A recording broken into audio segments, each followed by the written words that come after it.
لەگەڵ پێشڕەوەکانی هێزەکانی سووریای دیموکرات لە ڕەقا هەرێمێکی ئارام لە حومس ڕادەگەیەنرێت. هێشتاش یەزیدیەکان نیگەرانیان بەرامبەر بە ئایندەی خۆیان هەیە. چیرۆکی ئەو کچەی کە هەموو خێزانەکەی بردبوو بۆ ڕەقا.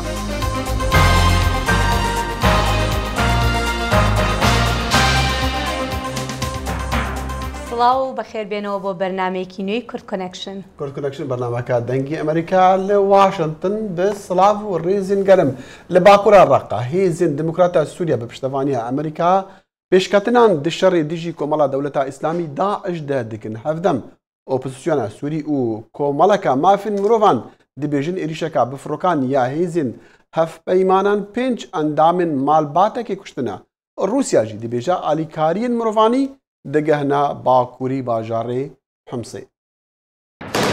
دگەل بەردەوامیە پێشڤەچوونên هێزên سووریا دیموکرات لە باکوورê bajarê Reqe hêzên hevpeymanan birêberiyatê Amerîka dibêjin 45 sedê ji bajarî di destê hêzên Hesedê da ye. Wizareta Berevaniya Amerîka dibêjit hêşta karekî zor maye li Reqebê te kirin û pêngavên li dîfra hene. Reqa keftiye ber operasyoneka bi hêz bû derkirina Daişê. Li dema em Daişê li paytextê xilafeta wan bişkênîn hêşta karekî giring maye bête encamdan. Daeş dijminekî wiha ye li cihekî xwe nagirt û herdem li cihên wêrankirî digere dek û çalakiyên xwe pêk bîne. Lê ez naxwazim bêjim em dê çawan hêrişî dijî wê pêk bînin. Piştî azadkirina Mosul û şikestinên li Reqe devera Dêrîzûrê herêma here mezin e di destê Daişê da. Wizareta Berevaniya Amerîka dibêjit bi dirêjahiya çemê Firat nizîkî 10,000 çekdarên Daişê hene û sengiya karê me nehêlana Daişê li her cihekê bit. Ez nikarim behsê kiryarên leşkeriyên pêşerojê bikim. Em behsê pêngavên xwe li hember Daişê nakin. Karekî zor li pêşiya me ye li Sûriye û bi taybet bi dirêjahiya çemê Firat. Hevdem digel germiya şerê li Reqe Wizareta Berevaniya Rûsya devera parastiya siyê li bajarê Hemsê ragihand ku derfeteke bû gihandina alîkariyên mirovanî. Rûsya dibêjit ew wê polîsê leşkerî bû çavdêriya deverê belav bikit. Wek encam bo kombûnên Qahîre di navbera Rûsya û Rêkeberiya Sûrî rêkeftina sêyêya Hemsê hate pêkînan. Li gor rêkeftinê bikarînana her coreka çekî dihête ragirtin. Ragirtina kirdarên leşkerî derfetek da xelkê Hemsê jiyana xwe ya asayî pirêve bibit. Netewên êgirtî daxwaz ji aliyên şerkerên Sûriye dikit rê bidene gihandina alîkariya mirovanî ku 147,000 kes li Hemsê pêdivî bi alîkariyên serekî ne. Xalid Fettah, Dengê Amerîka. ئەمڕۆ لە قامشلۆ لە ناوەندی تەفدەم دەستەی ڕێبەرایەتی فیدرالیزمی باکووری سووریا و کۆمیسیۆنی باڵای هەڵبژاردنەکان کۆبوونەوە. پامنێری دەنگی ئەمریکا زانیاری زیاترمان دەداتێ. Civîna golê navenda tevdemê ya Qamişloyê pêk hatibû bi mebesta erêkirina reşpelika qanûna hilbijartinan li herêmên Bakurê Sûriyayê li dar ket. Hevseroka Meclisa Damezrîner ya Federalîzma Bakurê Sûriyayê Hediya Yusuf ji bo dengê Amerîka dibêje got hemû zagon divabin li ser bingeha hevpeymana civakî ya federalîzmê werin avakirin. Med civîna yani med rmişna xwe yekê de hindek guhertin çêkirin. Mesela em bêjin wextê bîtaqa ku yê dengdêr herê pê deng bide wê çi qaz be wê çawa em ê nîzî bibin. Sicilla nivîsandina navên hemwelatiyên herêmê li gor daîrên intîxabî dû de serrastkirin hatin çêkirin. û tabî ev civîn dewam e ev reşnivîs hemû werin nîqaş kirin. Tiştên ku ne guncavin ne li gor qanûnê ne werin serrastkirin û ser wê esasî ev civîn dawî be. Nûnerên Encûmana Zagonsas ya Kantona Cezîrê di civînê de hazir bûn û ew jî mîna çavdêr bûn. Hevserokê Encûmana Qanûnsaz ya Kantona Cezîrê Birêz Hekem Xello nîqaşên di civînê de guhatin kirin bi erênî nirxan. Em jî wekî Meclisa Teşrî'î wek Meclisa Zagonsas Kantona Cezîrî wekî mêvan em hatine hin nerîn em bidin. Encamê wê baş in îro ew laîha hatiye reşnivîsa laîhaya û qanûnê intîxabî zagonên intîxabî hatiye hazirkirin ew tê nîqaş kirin. Berpirsên projeyê dibêjin got demek nêz de wê hemû gavên amedekariyê werin bidawî kirin êdî federalîzma dîmokrat ya herêmên Bakurê Sûriyayê wê were ragihandin. Zana Ömer dengê Amerîka. Qamişlo. Amerîka e'damkirina nivîskar û bloger yê navdarî Sûrî Basil Xartûb yê Sefedî ji alî rejîma Sûrî ve şermezar dike. داخیانیەکە وەزارەتە دەرڤایە ئەمریکی دڵگرانیاخوا نیشاندایە لە هەمبەر ڕەفتاری هۆڤانە ئەشکەنجەدان و ئەدامکردنان ji alî rejîma Sûrî ve. Xanimawî Nûra Xazî li ser Facebookê xwe nivîsandiye ku peyamekê piştrastkirî gehaye wê hevjînê wê Basil li meha 2015 hatiye eşkencedan û edamkirin dema ew di zîndanê de bû. Xertûbî yê 34 salî Sûriyê bi esl Filistînî bû û li Şamê karê kompîteran dikir. کچێکی تەمەن 17 ساڵان بە پۆستەکانی تۆڕە کۆمەڵایەتەکانی داعش هەڵخەڵەتا بوو و داوای لە خێزانەکەی خۆی و چەند خزمێکی نزیکی کردبوو کە کۆچ بکەن بۆ ڕەقا لە پێناو ژیانێکی خۆشتر، بەڵام پاش 2 ساڵ ژیانی خۆی جارێکی ترخستەوە مەترسێکی گەورەتر بۆ ڕزگاربوون لە دەستی داعش. پاش کۆبوونەوەکەی لەگەڵ زیاتر لە 24 کەسی ئەندامی خێزان و خزم و کەسوکاری هەریەک لەوانە بەرژەوەندیەکیان بۆ خۆیان تێدا بەدی کرد و چوون بۆ ڕەقا، بەڵام زوو زانیان بەرژەوەندیان لەوەدا نەبوو. تەنها دەمەوێت بڕۆمەوە بۆ وڵاتەکەی خۆمان ئیندۆنیزیا، خۆم و خێزانەکەشم هەرگیز نەگەڕێمەوە ئێرە. ئەمە گەورەترین هەڵە بوو لە ژیانمدا کە کردمان، من لە ژیانی خۆم پەشیمانم. خەونی ئەم خێزانە پەروەردەی خۆڕایی، خزمەتگوزاری، تەندروستی و وەرگرتنی پارەیەکی باش بوو. ئەمە جگە لە بەسەربردننی ژیانێکی خۆش لە کۆمەلگایەکی گوایە ڕاستەقینەی ئیسلامیدا. ئەوان دەیانگو هەموو مسلمانێک دەبێ بچێتە ناوچەکەی ژێردەسەڵاتیان. ئەگەر بتوێت ببیت بە مسلمانێکی ڕاستەقینە دەبێت بچیتە ئەوێ و ئەوان هەموو پێداویستیەکی پێدەدەن، هەمووی بە خۆڕایی دەبێت. ئەوان هەندێک پەیمانیشیاندا بۆ نمونە دەیانگوت ئەگەر ئێمە وەکو مسلمان هەر قەرزێکمان لەسەر بێت داعش دەیداتەوە بۆمان، یان پارەی گەشتەکەمان بۆ دابین دەکەن لە ئەندەنوسیاوە بۆ ڕەقا. بەڵام ماوەیەکی زۆری پێنەچوو کە ئەم خەیاڵیان تێکچوو وە خەونەکانیان بۆ بارێکی باشتری ئابووری بوون بە فەرق و جیاوازیکردن، توند و تیژی و خولیای سێکس و هەڵگیرسانی شەڕ کە هەموو پیاوان بران بۆ بەرەکانی جەنگ و چەندان شتی تری کە هەرگیز ئەمان لەو بڕوایەدا نەبوون ڕوبەڕووی ببنەوە. زۆر شتی داعش زۆر دوورن لە ئیسلامەوە، زۆربەی سەرکوتکردنەکانیان خۆی ئیسلام ڕەوایەتی و ئاشتیە، بەڵام لە ناو داعشدا هیچ ڕەواییەک نییە، ئاشتیش نییە، چونکە جیاوازیەکی زۆر هەیە لە نێوان شەڕکەرانی داعش و خەڵقی سیڤیل. ئەوان خەڵقە سیڤیلەکە پشتگوێ دەخەن. 2 ساڵ پاش ئەو بڕیارەی نور، ئێستا خێزانەکەی پەرتەوازە بوون. نەنکیان مردووە، مامێکیان و باوکیان لە هێرشە ئاسمانیەکان کوژراون. ئێستا بە تەنها لەگەڵ ئەندامە مێینەکانی خێزانەکەی لە کەمپێکی ئاوارەکانە لە شارچکەی عین ئیسا و 5 پیاوی خێزانەکەی کە زیندوو ماون ئێستا لە زینداندان. نور کە ئێستا تەمەنی بۆ بە 19 ساڵ زۆر پەشیمانە لەو کاری کە 2 ساڵ لەمەوبەر ئەنجامیدا بوو. من زۆر پەشیمانن، من زۆر گەمژە بووم، من هیچم نەدەزانی. خۆم دەزانم و هەر خۆم تاوانبار دەکەم بۆ ئەوەی هەموو خێزانەکەم هێنایە ئێرە. من داوای بەخشین لە خوای خۆم دەکەم و ڕەنگە لێم خۆش بێت، لەخوا بەزیاد بێت ئیستا لە دەستی داعش ڕزگارمان بوو. بۆ خۆ دەرباسکردن لە دەستی داعش، نور خۆی خستە مەترسێکی گەورەترەوە. پەیوەندی کرد بۆ گروپانەی کە کار لەسەر دڕندایەتیەکانی داعش دەکەن و بە ڕێگای واتساپ پەیامی نار بۆ باڵێزخانەکەیان لە دیمەشق تا پێیان بڵێت دەیانەوێت بگەڕێنەوە بۆ ئیندۆنیسیا. و جارێکی تر خێزانەکەی کۆ کردەوە و بە ڕێگای قاچاق توانی بیانگەێنێتە ناوچەیەکی ئارامتر. ئەوان لە مانگی ڕابردوو خۆیاندا بەدەست هێزە کوردیەکانەوە.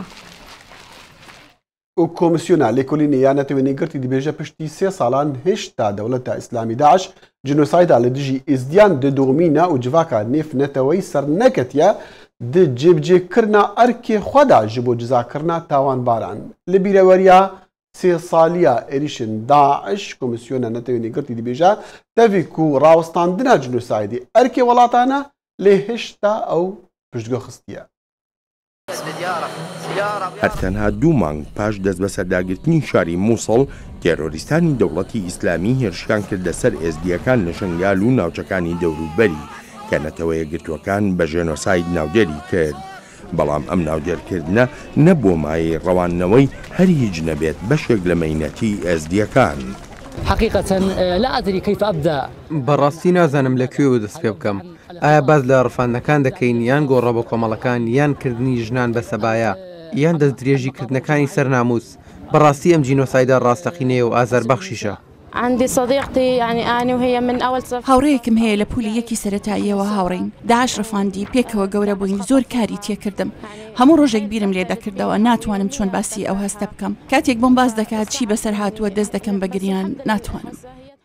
دوا بە دوایی هێرشەکەی داعش سەدان هەزار ئێزدی و خەڵکی تری ناوچەکە ئاوارە بوون.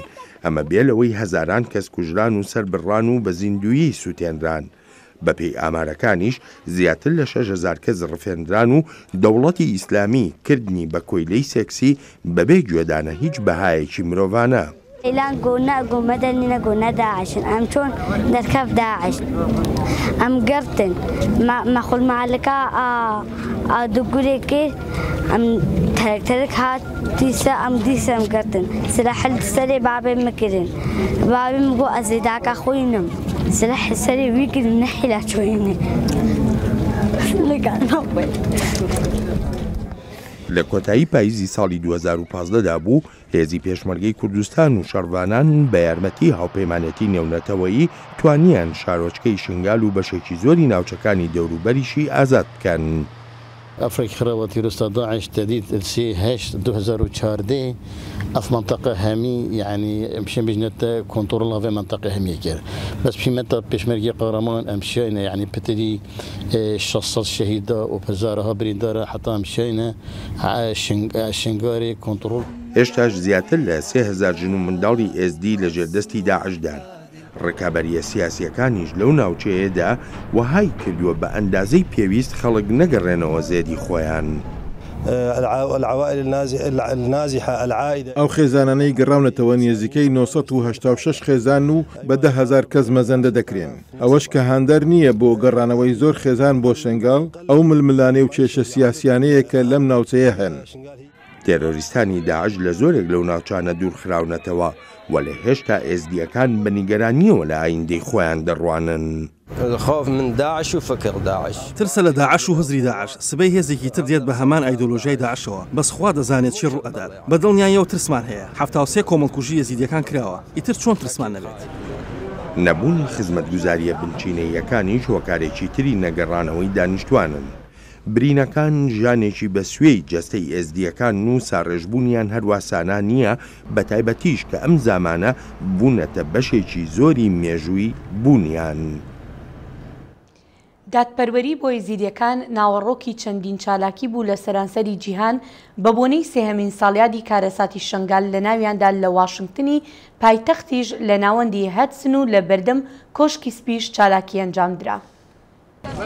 3 ساڵ بەسەر قلکردنی ئێزیدیەکاندا گوزەرە دنیا دەزانێت داعش چی بەسەر ئێزیدیەکاندا هێناوە ڕەنگە بەلای ئێزیدیەکانەوە گرنگ بێت داخۆ جارێکی تر بە کۆمەڵ کوشتێکی تر ڕویان تێدەکات یان نەمانی داعش بۆ ئەوانیش ژیان ئاسایی دەبێتەوە.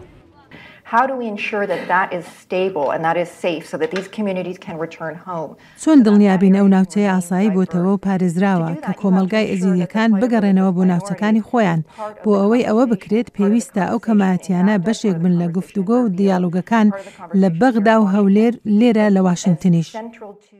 لە واشنگتن و جێگەی دی کۆڕی گەرم و گوڕ لەسەر ئێزیدەکان دەکرێت بەڵام هێشتا دۆسیەی بە جینۆساید ناساندنی لەلایەن نەتەوەیە گرتوەکانەوە هێواش بەڕێوە دەچێت. گەواهیدانی قوربانیەکان دراون بە دادپارێزی گشتی هەوڵیشماندا بۆ دادگای تاوانە نێونەتەوەیەکان بەڵام نەگەیشتینە هیچ ئەنجامێک هەرچەندێک ئەوان دەڵێن سیاسیە بەڵام وانە هەموو دەڕوانە بڕیاری نەتەوەیە گرتوەکان کە کەیسەکە بنێڕێت و هەموو خەرجەکان بکەوێتە ئەستۆ. وەک زۆر جێگای دی ڕۆژی کارەساتەکەی شنگال کە لە لای ئێزیدیەکان بە ڕۆژی ڕەش ناوی دەبن لە واشنگتنیش مۆم بۆ گیانی قوربانیەکان داگیرسێنرا وەک هاوسۆزیەک نەک تەنها ئێزیدیەکانی دەڤەری ڤێرجینیا خەڵکی بیانی و کەمایەتی ئاینەکانی دیکەش لەوێ بوون. بۆ جونسایدە شنگالی خەبینە بیرا خەلکی هەمووکی مەژبیر نەگریە و لازم دنیا هەموو زانە بێ هیچ ئێزیدی دەستی داعش دەماینە کە چک و ژن و گوزارۆکێ ما و لازم دنیا هەموو زانە بێ کارێکی بکەن بۆ ئەموان دەستێوان خەڵاسکن و ئەم قەدیا ملەتی خوا ئەم بدنە ناسکردن. ڕۆژەکە ڕەشە الإيزيدياهات وإبادك جماعي جينوسايات صار إيزيديا أم تخوازين دنجي خوب بقين عالم وعالم ببعثي وای بنات من الشنغال ئەو کچە ئێزیدیانەی داعش ڕفاندنی بیریان لێ دەکەینەوە و خۆشمان دەوێت. کچە ئێزیدیەکان وەکو من و هاوڕێکانم کچن دەمەوەی ژیانێکی باش بەسەر بەرن. ئومێد دەکەم کە کۆمەڵگای نێودەوڵەتی کۆمەکیان بکات. 3 ساڵ بەسەر جینۆسایدی ئێزیدیەکانە تێپەڕێت. قوربانیەکان چیرۆکەکانیان بۆ دنیا جێڕایەوە. ماوەتەوە ئەنجامدەرانی ئەو تاوانە داخۆ ڕۆژێک لە دادگایەکی نێودەوڵەتیدا ببینرێن یحیا بەرزنجی دەنگی ئەمریکا واشنگتن. لە بیرەوەریە سێم قڕکردنا شنگالی سەدان شنگالی بە حەزرەتە بەگەڕاندنا زارۆکن خوانە و بە هەزارانژی بیڤیا دیتون و ناسکردنە هەستین دایک و بابن خوانەک و بەدەستی داعش هاتنە کوشتن. هەر لەوێ ڕۆژی لە سەرەنسەری جیهانێکی چالاکوانین ئێزدی و دۆستن وان بیرەوەریە شنگالی دکن و دخوازن تاوانبارین وێ قڕکردنێ بکەونە پێش دادگەهان. یەک جوان چالاکوانە پەری ئیبراهیم بڕێوەبەرە سازیە فری یەزیدی نەها ڕاستەخۆ بمەرەیە. پەری گەلکی بخێراتی. گەلک سپاس. پەیامی تا لە وان بوونین دۆهت و لێ ئامادە بوو و لێت ئاخفتی چ بوون؟ وەگی ملەت حەمید زانن 2014 وەسە بسەری ئێزجا هات و ئەوە 3 ساڵ بهورین حکومەتە ئەمریکا حکومەتە دەرێ دنیای هەمی وان گوتیە ئەڤە بسەری ئێزجا هاتی جەنۆسایدە فەرمانە.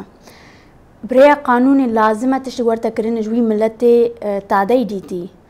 ئەوە 3 ساڵ چۆن هەتانەوە تشتیش ئێزیارە نەهاچەکردن نە تشتێکی هۆسە هاچەکردن وەگی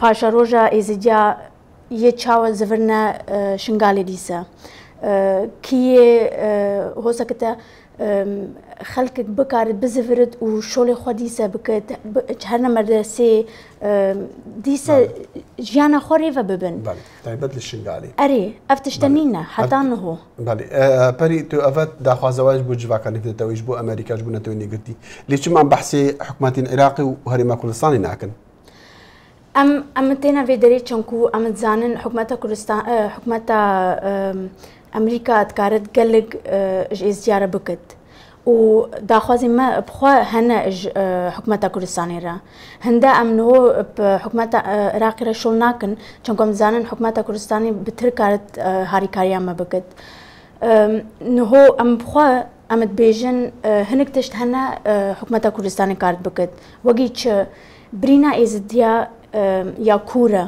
یا کولە ئێک تشت gelek ya mühimma yani em hemîd zanin êzdî hemîd zanin ger û dinyayê şerê dinyayê çêbûne û xelk xesaret dibit yani xesarî tê de heye bes êk tişt êzdiyara geleka mühimma yani çima milletê êzdî xilas nekirin û heta niho rastiyê nabêjin bila hikûmeta Kurdistanê rastiyê bêjit bila bêjin rast e em xesar bûn bes em gazin nakin gazin dijba menîne bes çima we milletê me hêla bila we milletê me deranî ba û jinûga çoban piştîngî heta niho ev 3 sal bihirîn kesî yani kes nehatiye hukm kirin kes nehatiye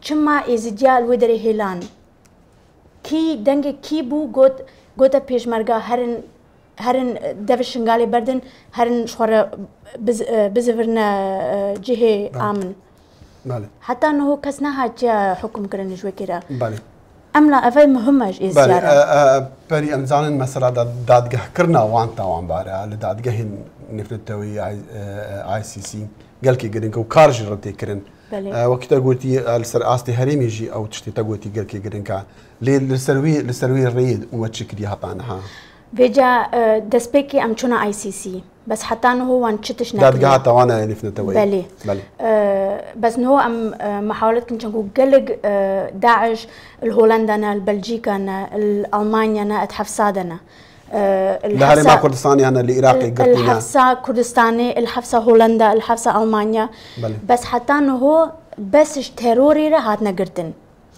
یان و ئەم نۆت بینن مجرمیە بسەری ئێزدیاکرین دیار نابن یان و بەسش تێرۆرە ئێرە هاتنەگرتن یعنی کۆ تێرۆریستن هاتنەگرتن سەر گوناها تێرۆری نە سەر گوناها وان جنوساید ژینزیا کردیا حتان و 3 سال بهورین ئێک ژینە وەختەم پرسیارەتکردن دەبێژن ئەف دەوڵەتە حەمید بێژن هەگە چۆنە سووریا و عێراقی ئەمەزانن چۆنە داعش بەس ئەس بێژمە وان پارتزانی بەلکی کەچکەکە 8 ساڵی اختصاب کریە تو چاوە زانی نزانن بەروێکێ مهمە منادمێ وەگی منادمە ئێزیە الحورە هاریکاریە وان بکن ئەپریا حکومەتە کوردستانی ئەپریا حکومەتی دەوڵەتی حەمیا ئەم بکارن کەیسا چێکن ئەژ محکەمێرە ئەسیبیدارم اون سەرکەتی بن پەری خان گەڵکی سپاس دەستە خۆش گەلک مەمنون پەری ئیبراهیم میوانە کورد کنەکشن بوو چالاکوانە کونەهال واشنگتن چەند چالاکیانە بیرەوەریە سیام سالڤەگەڕا شنگالی اونها حەویجا مەزنترین باژارێ ژێردەستی داعشە لەوان هەیەمانژی و بەتایبەت پشتیک و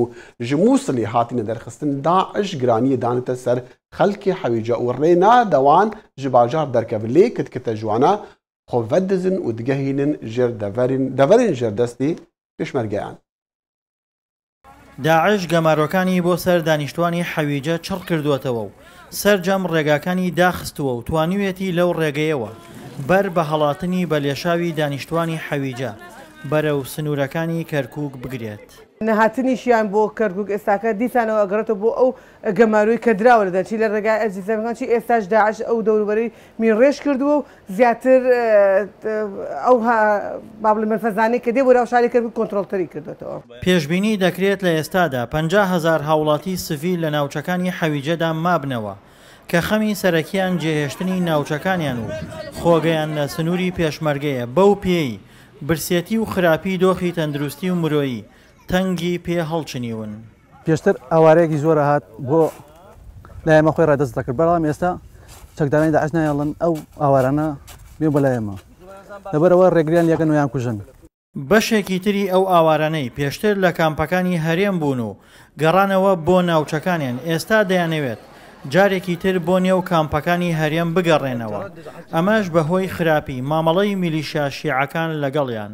ئێمە ئێستا یەک ئاوارەشمان نییە کە ناوچەکانیان لەژێر دەسەڵاتی داعشا بێ هەموو ئەمانە ناوچەکانیان لەلایەن میلیشیاکان و دەستی بەسەر داگیراوە هەندێک لەم ئاوارانە بە پێی ئامارانەی کە لای ئێمە هەر لە ئێرەوە گەڕاونەتەوە یەکسەر چوونەتە شوێنی خۆیان لێیان کوژراوە و بەشێکی زۆریشیان دەست بەجێ گەڕاونەتەوە بۆ هەرێمی کوردستان و لەو کامپەکان دانیشتەجێ بوون و بە هیچ جۆرێک ئامادە نین ئەم ئاوارانە بگەڕێنەوە بۆ شوێنی خۆیان.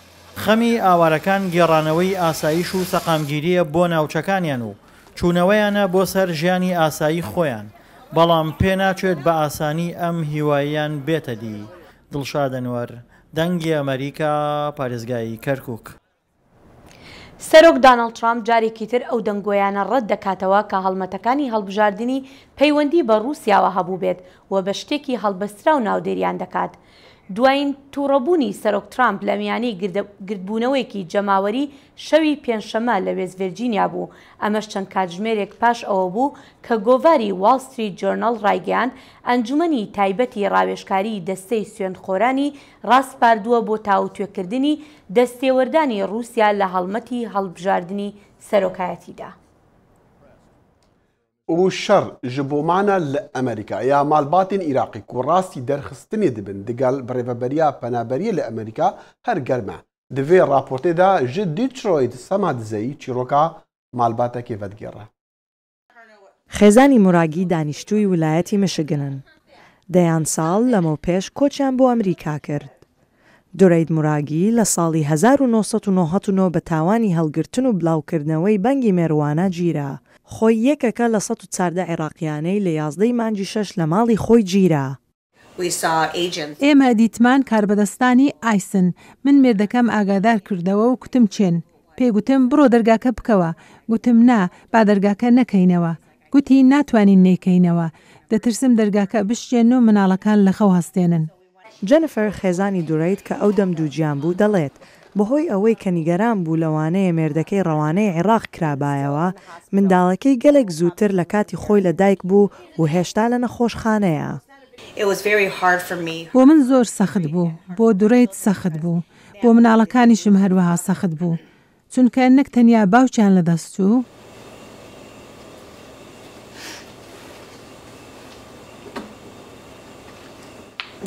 ئەوان منیشیان لەدەست چوو. مناڵەکان بۆ لای کەسوکاری جیاواز بەڕێکران بۆ ماوەی 5 هەفتە لێر و لەوێ بوون تا ئەو کاتێ من توانیم لە خستەخانە دەربچم. من توانیم بە ڕێگای تەلەفۆن لەگەڵ دوڕێیت کە خۆی لە گرتوخانەی یۆنگستاونی ئۆهایۆیە بدوێم. خۆی وتی لەوە تای ساڵی 2000ەوە لە پاشە ڕۆژی خۆی لە ئەمریکا دڵنیا نییە. لە 1999 تاوانبار کرام و لە 2000 ئەفسەری کۆچبەری بێ ئەوەی هیچ بەڵگەیەک واژۆ بکەم تەسلیمی کردمەوە کەس پێی نەگوتم چیم بەسەر دێت. هەرچەندە مافی وڵاتی بوونی ئەمریکایی نەدراوەتێ بەهۆی تاوانەکەی دوڕێیت خۆی بە ئەمریکایی دەزانێت. ئێمە ئەمریکاین، ئێمە زیاتر لە هەر کەسێک لێرە بووینە. بۆ ماوەی 35 ساڵ لە وڵاتە بوومە. بۆ ماوەی 18 ساڵە هیچ پێشێلکارێکم نەکردو. ڕۆژێک نەبوو کە هاوکاری نەکەم. هەر لە ڕووی هەست لەش و هزرەوە ئازارمان پێگەیشتووە. ئێمە هەموو بەبێ هۆ بەند کراوین. ماوەی بەندیمان تێپەڕ کردو و ڕێگای دروستی خۆمان دۆزیوەتەوە. لە دوای ئازادبوونی لە گرتوخانە دوڕێیت خێزانی پێکهێنا. باوکی 4 منداڵە بە بەردەوامی ئیشی کردووە و دەستی لە هیچ تاوانێک نەداوە. دەتوانن بمانخەنە ژێر چاوەدێری و زەنجیرمان لە قاچ بەستن. ئێمە پێشێلکاریمان نەکردو. ئەگەر کردومانە شایانی بەندکردنین. ئێستا کەس شایانی ئەوە نییە لێرە بەند بکرێت. سزای خۆمان چێشت و قەرزی خۆمان داوەتەوە بە کۆمەڵ. دایکی دوڕێیت کە ئەو دەم تەمەنی 5 ساڵ بوو لە عێراق هەڵات بۆ ئەوەی لە شوێنێکی سەلامەت بژین و بە ئازادی پەیڕەوی ئاینی خۆیان بکەن. من لەگەڵ منداڵەکاندا لە عێراق هەڵاتین بەهۆی شەڕە و نادیاری دواڕۆژی ژیانمان بەرەو ئەمریکا هەڵاتین تا بتوانین بە ئازادی بژین. ئێستا تەنانەت لێرەش ناتوانین. سەخت دەبێت بۆمان بگەڕینەوە. ئێمە هاوڵاتی ئەمریکین و لێرە دەژین ئەویش کەسی نییە لەوێ. ئەو 1444 عێراقیەی ڕوبەڕووی گەڕانەوەن پاشە ڕۆژیان هێشتا نادیارە، بەڵام ئومێدیشان بە دادگای کۆچباری ئەمریکا هەیە کە بڕیارێکی ڕەوایان لەسەر بدات. سەمادزەیی دەنجی ئەمریکا. هون ji bo nûçe pêzanîn û şahî diçin ku dengê Amerîka em li cihê bûyerê ne nûçeyên giring ji bo we dişopînin. Bi YouTube û Facebook û Twitter'a xwe ya Kirmancî û Soranî. Bername siyasî, hunerî û ronakbîrî bernama Kurd Connection di NRT TV de dikarin li televîzyûn û radyoya pişka Kurdiya dengê Amerîka bişopînin û guhdarî bikin. Hemî platformên mîdyayî pişka Kurdiya dengê Amerîka di xizmeta we dane we ciyek rast hilbijartiye. دەنگی ئەمریکا ژێدەرە هەری باوەڕ پێکری.